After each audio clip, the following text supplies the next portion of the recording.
პირველ რიგში ჯერით ჩვენ მეგობრები უნდა ვეძებოთ ყველგან და არ უნდა ვარჩიოთ რომელი ქვეყანა, როგორი პრემიერია და ასე შემდეგ, მაგრამ ამ შემთხვევაში ორბანი როგორც პრემიერ-მინისტრი და უნგრეთი როგორც ევროკავშირის წევრი ქვეყანა ჩვენთვის ალბათ არის ერთ-ერთი, ასე ვთქვათ, სამაგალითო. იმ მხრივ, რომ ძალიან ხშირად გაისმის აქ განცხადებები, რომ ევროკავშირის სტრუქტურები ერევიან, ან დასავლური ქვეყნები ერევიან ქვეყნის და საკითხებში და ასე შემდეგ და სულ უფრო მკაცრი ხასიათი შეიძინა ამ განცხადებებმა, რაც ყოველთვის მიზანშეწონილი არ მგონია, ეს არ არის დიპლომატიური, მაგრამ სწორედ ევროკავშირის შიგნით უნგრეთი ახდენს იმის დემონსტრირებას, რომ იგი ერთგულია საკუთარი ღირებულებების, რომ მისთვის პირველ ადგილზეა უნგრელი ხალხის და უნგრული სახელმწიფოს ინტერესები და ყველაფერი დანარჩენი შემდეგ. ამდენად ორბანის მხრიდან ეს მხარდაჭერა ჩვენთვის რა თქმა უნდა უდაო პლუსია, ორბანი აქაც იყო ჩამბრძანებული და უშუალოდ მოისმინეთ მათი ერთობლივი ბრიფინგი და დამოკიდებულება არის ძალიან კარგი. ვფიქრობ ამ ბრიუსელის 27 სახელმწიფოს შეკრებაზე ეს ხმა იყო ძალიან მნიშვნელოვანი და როგორც ჩანს ხელისუფლების წარმომადგენლებს სხვა კულუარული ინფორმაციებიც აქვს, როგორც ჩანს მუშაობენ, ამიტომ სულ უფრო მტკიცედ აცხადებენ, რომ ჩვენ მივიღებთ თანამდებობით კანდიდატის სტატუსს. პარალელურად ქალბატონ ნანა, ჩვენ ვიცით, რომ ამ დროისთვის ჩვენს ქვეყანაში ფორუმზე იმყოფება 60 ქვეყნის 2000-მდე ლიდერი. ჩვენ პარალელურ რეჟიმში, ჩვენი საუბრის პარალელურადაც მიმდინარეობს ახლა ეს ფორუმი. ვისმენთ სხვადასხვა სამთავრობო პირების, სხვადასხვა ქვეყნის ლიდერების წარმომადგენლების განცხადებებს, იგივე მონტენეგროს, სომხეთის, აზერბაიჯანის ლიდერების საქართველოსთან მიმართებით ვისმენთ ასევე განცხადებებს იმასთან დაკავშირებით, თუ რასაც ემსახურება ეს ფორუმი, რომ საქართველო არის უმნიშვნელოვანესი სატრანზიტო ჰაბი, ვისმენთ იმასაც, რომ საქართველოს აქვს ენერგო და სავაჭრო გამტარიანობის უდიდესი უნარი, ასე შემდეგ და პარალელურ რეჟიმში ვისმენთ ბუნებრივია მხარდაჭერ განცხადებებს ევროკავშირის სტატუსთან დაკავშირებით. დღევანდელი დღე რამდენად იმოქმედებს უშუალოდ იმ გადაწყვეტილებაზე, რომელიც ერთ თვეში გახდება ცნობილი. დღევანდელი დღე როგორც დღე და ხვალინდელი ეს ორდღიანი ფორუმი რამდენად იმოქმედებს არ ვიცი, ახლა ამის თქმა ცოტა რთულია, მაგრამ ეს ორდღიანი ფორუმი ასახავს იმ რეალურ ვითარებას, რომელიც შეიქმნა უკრაინაში სამხედრო კონფლიქტის ფონზე და იმ სანქციების ფონზე, რაც დაწესებულია. ფაქტობრივად საქართველომ დაიბრუნა, მოდით ასე ვთქვათ, დაკარგული ქონდა ეს ფუნქცია, მაგრამ დაიბრუნა, ასე ვთქვათ, სატრანსპორტო და სხვა სახის დერეფნის და ჰაბის დანიშნულება. იმიტომ რომ ამ სანქციების პირობებში თუ ჩინეთმა ერთი პერიოდი აბრეშუმის გზის გადატანა იფიქრა რუსეთის გავლით, ეს იყო უკრაინის ამბებამდე, ხომ? და ასეთ შემთხვევაში ჩვენ ძალიან ბევრს ვკარგავდით ამ ტვირთზიდვაზე, ენერგეტიკულ დერეფნებზე და ასე შემდეგ. ახლა ეს ფუნქცია ბრუნდება და ძალიან ბევრია დამოკიდებული იმაზე, ხელისუფლება რამდენად მოახერხებს ამ ფუნქციის რეალიზებას მაქსიმალურად და სარგებლიანად ქვეყნისათვის. რა განცხადებებსაც ჩვენ ბოლო ხანებია ვისმენთ, მათ შორის ანაკლიის სპორტზე, შუა დერეფანზე და ასე შემდეგ, სწორედ ამას მოწმობს, რომ ამ მიმართულებით მიდის მუშაობა და ეს ნამდვილად კარგია. და პლუს ამას, რაც ერთ-ერთი ყველაზე მნიშვნელოვანი ფაქტორია, აზერბაიჯანის და სომხეთის პრემიერ-მინისტრები ერთ დარბაზში თბილისში დასხდნენ და ორივემ მესიჯები გააგზავნა, გზავნილები მშვიდობის სასარგებლოდ. ამ როლზე რა სიტყვით საქართველოსი, რომელიც მომლაპარაკებელი შუამავალი ქვეყანა შეიძლება იყოს როგორც კავკასიაში, ასევე სამეზობლოშიც მთლიანად. თქვენ არ გეხსოვებათ ასაკის გამო, მაგრამ მე ძალიან კარგად მახსოვს ყარაბაღის კონფლიქტის დაწყებიდანვე და მე ეს ასე ვთქვათ გაყინული კონფლიქტის სახე შეიძინა ამან, საქართველო ყოველთვის იყო ამ შუამავლის როლში. ყველა პროფესიული ფორუმები, სხვადასხვა მოლაპარაკებების შეხვედრები ყოველთვის ტარდებოდა საქართველოში და აქ ხერხდებოდა აზერბაიჯანის და სომხეთის წარმომადგენლების შეკრება და ერთ მაგიდასთან დასმა. ამდენად ესეც ფუნქციის აღდგენა. ეს ფუნქცია იყო სააკაშვილის არც თუ გონივრული პოლიტიკის გამო ჩვენ ეს ფუნქცია დავკარგეთ, ისევე როგორც ბევრი სხვა. ამაზე ძალიან დიდხანს შეიძლება ლაპარაკი და ახლა მშვიდობაზე ვერ ილაპარაკებდა, რა თქმა უნდა, სააკაშვილი, რომელმაც მოახერხა, ასე ვთქვათ, სტატუს-კვო, რომელიც არ აკმაყოფილებდა რუსეთს და არც ჩვენ. მიიყვანა იქამდე, რომ აფხაზეთს და სამხრეთ ოსეთს შეექმნათ ისეთი სტატუს-კვო, რომელიც რუსეთისთვის სრულიად დამაკმაყოფილებელი და რაც თავი ეს მოხდა შეერაღებული კონფლიქტის გზით.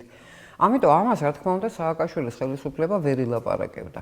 ამის სრული მორალური უფლება აქვს ირაკლი ღარიბაშვილს, რომელმაც არ დაუშვა მეორე ფრონტის გახსნა. ეს სრულიად ლოგიკური გაგრძელებაა იმ ყველაფრისა, რაც იყო. ასე რომ მე ვფიქრობ სამხრეთ კავკასიაში მშვიდობა, რაზეც ფაშინიანმა ილაპარაკა და ალბათ მისთვის არ იყო ადვილი ამ თემაზე ლაპარაკი, იმიტომ რომ სომხეთში აღიქმება ყარაბაღის დაკარგვად ის, რაც მოხდა. თუმცა ჩვენ ვიცით, რომ ყარაბაღი იყო აზერბაიჯანის ტერიტორია, საბჭოთა კავშირის დაშლის კვალ და კოლთორე ისტორიაში თუ წავალ ძალიან შორს მოგვიწევს, ასე ვთქვათ.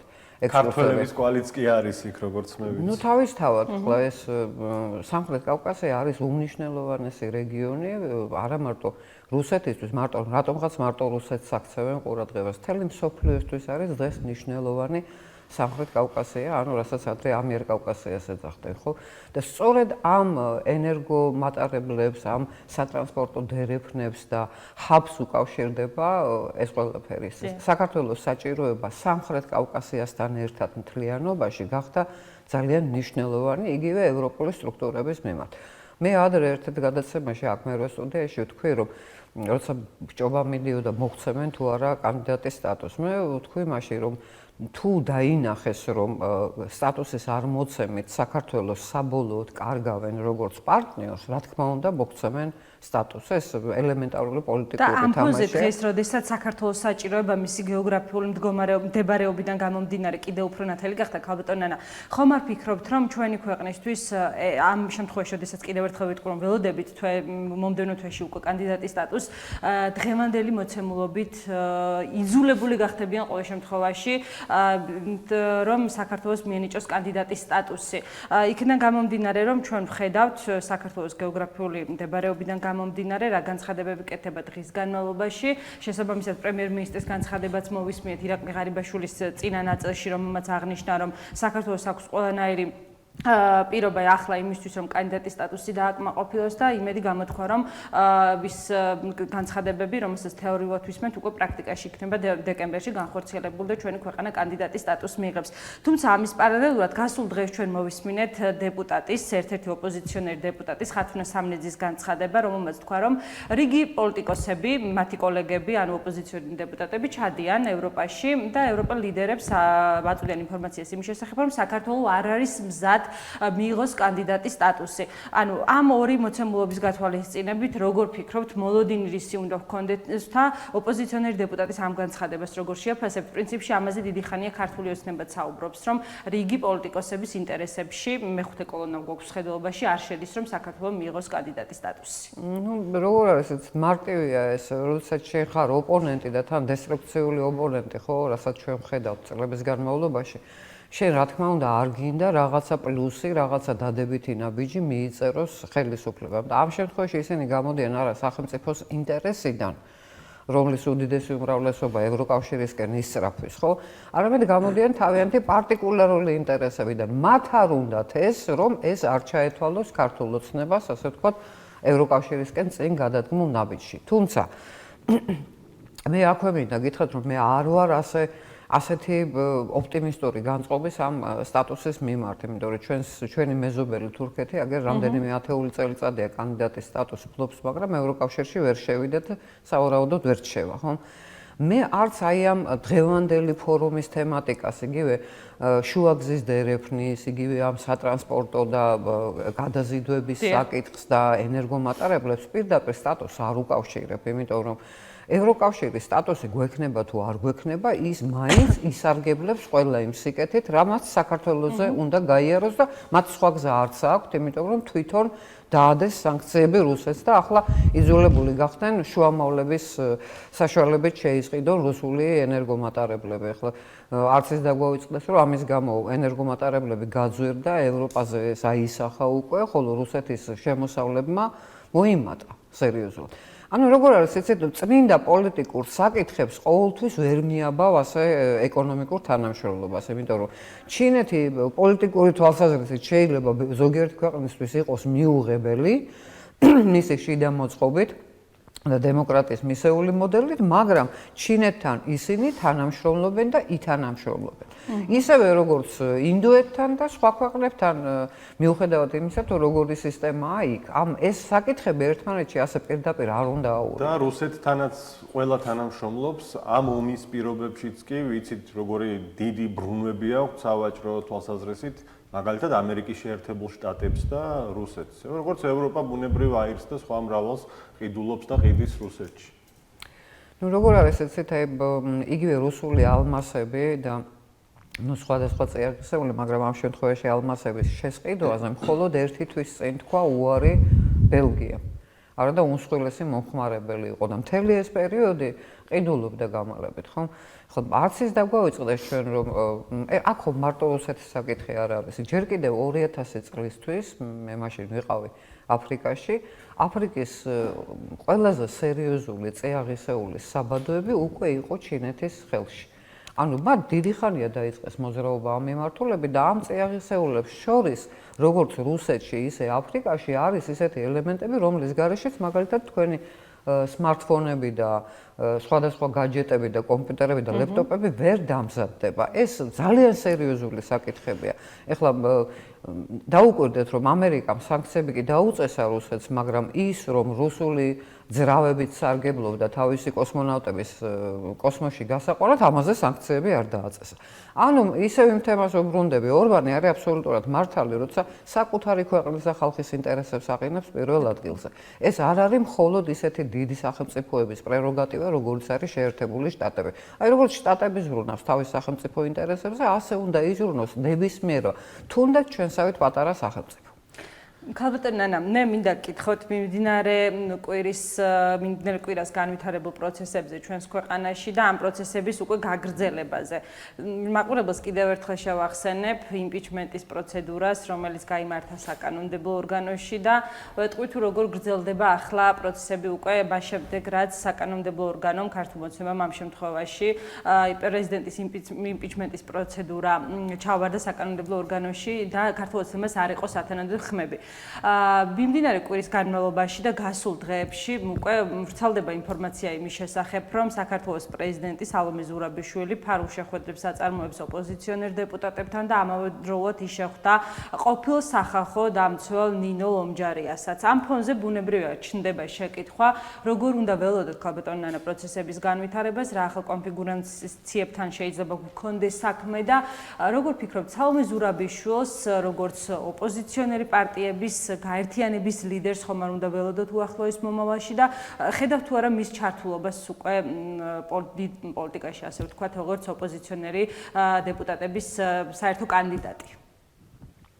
იცით რა არის, მიუხედავად იმისა, რომ სალომე ზურაბიშვილი ბოლო ხანს ხაზს უსვამს ხოლმე საკუთარ ასაკს, ჯერ ერთი მინდა ვთქვა, რომ შესანიშნავად გამოიყურება მისი ასაკისთვის და მეორეც, ეხლა ბაიდენის და ნენსი პელოსის ფონზე სალომე ზურაბიშვილის ასაკი საერთოდ მოსატანი არ არის, ხო? 80 გადაცილებული ხალხია. მე ისიც კარგად მახსოვს, ჩემ ბავშვობაში ბრეჟნევს დასცინოდნენ, რომ ბებერიაო და ამდენი ხანია გენერალური მდივანიაო და ეხლა რო ვიხსენებ, ბრეჟნევი ბაიდენთან შედარებით ბევრად უფრო საღგონებაზე იყო, ხო? ასევე ანგელა მერკელი, რომელმაც გადააჭარბა ბრეჟნევს იმ ვადით, რა ვადითაც იყო გერმანიის კანცლერი. ბევრი რამ შეიცვალა ბოლო პერიოდში. ახლა სალომე ზურაბიშვილს თუ დაუბრუნდებით, ახლა შექმნა მისგან გაერთიანებული ოპოზიციის ლიდერის საკმაოდ რთული იქნება, ვინაიდან მას პრეზიდენტის პოსტზეც კი გაუჭირდა ქართულ პოლიტიკურ ელიტასთან შესაბამის ენაზე ლაპარაკი. ის სხვა ენით ლაპარაკობს, მას სხვა ასე ვთქვათ, მოცემულობები აინტერესებს, მისთვის სხვა პრიორიტეტებია და აქეთ არის პოლიტიკური კლასი, რომელიც ამას ვერ აღიქვამს სათანადოდ და ხშირ შემთხვევაში სამართლიანადაც. განსხვავებულ ენაზე ლაპარაკობენ. ამიტომ მისგან გაერთიანებული ოპოზიციის ლიდერის ჩამოყალიბება იქნება რთული, მაგრამ ის რომ იგი ლომჯარიას შეხვდა, აქ უკვე დასაფიქრებელი არის, რა თქმა უნდა, იმიტომ რომ ლომჯარია სახალხო დამცველის პოსტიდან წასვლის შემდეგ არაერთხელ იყო, ასე ვთქვათ, შემჩნეული იმაში, რომ გადავიდა პოლიტიკურ აქტივობებზე. არც ის არის დასამალი, რომ ლომჯარიას შეერთებული შტატების საელჩო და რიგი დასავლური სახელმწიფოების უჭერდნენ მხარს და დღესაც უჭერენ და თუ მას იხილავენ გაერთიანებული ოპოზიციის ლიდერად, ამის წინააღმდეგი ნამდვილად არ იქნებიან. არც დღევანდელი დაქსაქსული ნაციონალური მოძრაობის სხვადასხვა ფრთა იქნება ამის წინააღმდეგ, ეს სხვა საქმეა, რას მოუტანს ეს გაერთიანებულ ოპოზიციას. პოლიტიკაში არის ასეთი დაუწერელი კანონი. აი, ორი სუბიექტია, ხო? და ერთი თვალის შეხედვით თითქოს ჩანს, რომ ეს ორი თუ გაერთიანდება, ამათი ხმები შეჯამდება და მოიმატებს. ეს ასე არ არის ყოველთვის, იმიტომ რომ შეიძლება ერთი სუბიექტის მეორესთან დაწყვეტილების გამო უკუ შედეგი პირიქით ხმებმა დაიკლოს, იმიტომ რომ ერთის ამორჩევლისთვის მეორეა მიუღებელი და მეორესათვის პირველი. ამიტომ ასეთი მექანიკური რაღაცა კრეფსითი ფორმულები პოლიტიკაში არ ჭრის. ვნახოთ ახლა არამც თუ გაერთიანებული ოპოზიცია, ნაციონალური მოძრაობა გარეთ დაქსაქსულებით და შიგნით ხო რა ამბავია, ამას ყოველდღიურად უყურებთ, საერთოდ მისი რეიტინგი მინიმალურ ნიშნულზეა დასული. თქვენ გამორიცხავთ, რომ შესაძლოა კულისებს მიღმა, სულ სხვა პროცესები ვითარდებოდეს და გამორიცხავთ იმას, რომ შესაძლოა ეს იყოს პრეზიდენტ სალომე ზურაბიშვილის და ქართული ოცნების კარგად დადგმული და გათამაშებული სცენარი, იმიტომ რომ საზოგადოებაში ფიგურირებს აზრი იმის შესახებაც, რომ ბიძინა ივანიშვილის დავალებებს ასრულებს და მისი ფარული ემისარია სალომე ზურაბიშვილი ევროკავშირის ლიდერებთან. აი, როგორ უპასუხოთ შეგვიძლია აი ამ მოცემულობასაც და რამდენად დგას ამის შესაძლებლობა? იცით რა არის, კულუარებში პოლიტიკური თამაში ყოველთვის იყო და იქნება, ამისგან არასოდეს არავინ დაზღვეული არ არის, მაგრამ მე ახლა გამოვრიცხავ ადამიანის საკუთარი რეიტინგის და საკუთარი ავტორიტეტის ფასად თამაშობდეს ასეთ თამაშს, იმიტომ რომ უკიდურესად წამგებიანია სალომე ზურაბიშვილისთვის აი ის, რაც ხდება მის გარშემო. პარალელურად მე გამოვრიცხავ, რომ ქართული ოცნების საპარლამენტო გუნდი მოქმედებს ისე, რომ ბიძინა ივანიშვილს ეწინააღმდეგება.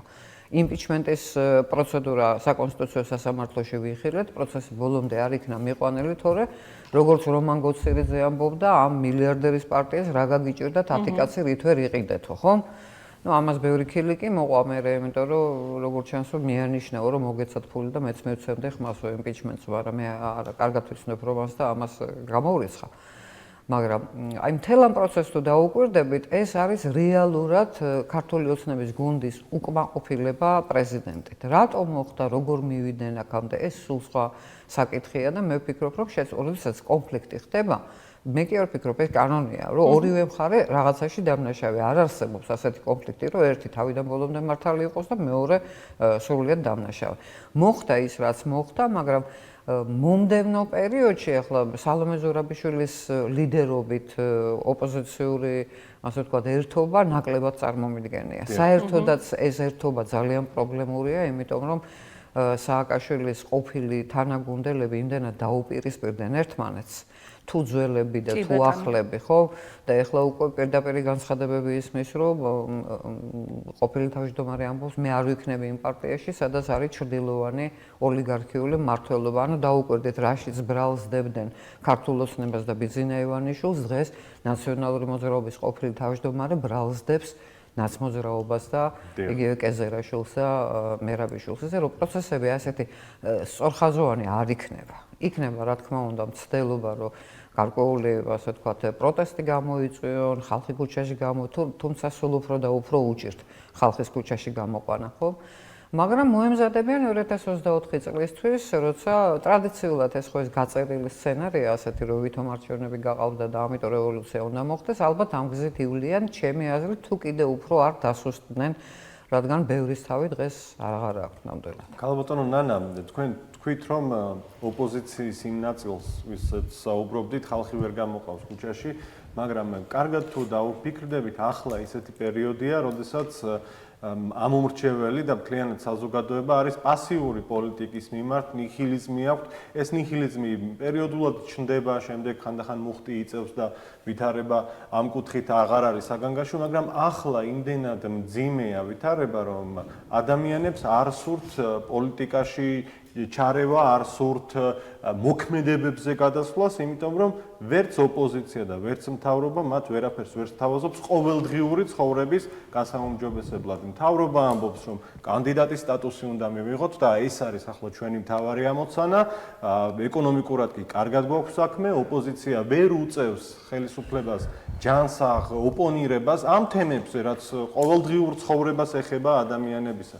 არა მარტო საპარლამენტო ოპოზიციაზე ვსაუბრობ, მე ვსაუბრობ არასაპარლამენტო ოპოზიციასაც. ვხედავთ იმასაც, რომ პატრიოტთა ალიანსი, რომელიც მოიაზრებოდა წარსულშიც და ახლაც ალტერნატივად ამ ორისა, რომელიც ნაციონალურ მოძრაობას და ქართულ ოცნებას გარკვეულწილად გაუწევდა სერიოზულ წინააღმდეგობას, დღეს რატომღაც შემოიფარგლება ობიექტივის ეთერში სატელევიზიო გამოსვლებით და მოქმედებები არ ჩანს.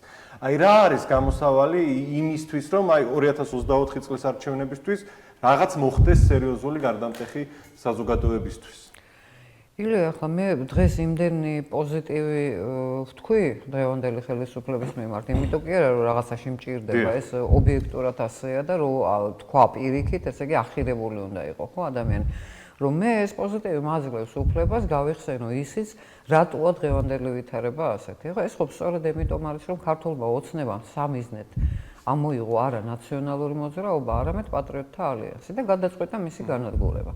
სამაგიეროდ მოაძლიერა ნაციონალური მოძრაობა, რომელმაც პრობლემების მეტი ამ 11 წლის განმავლობაში სახელმწიფოს და თავად ქართულ ოცნებას სხვა არაფერი შეუქმნა, ხო?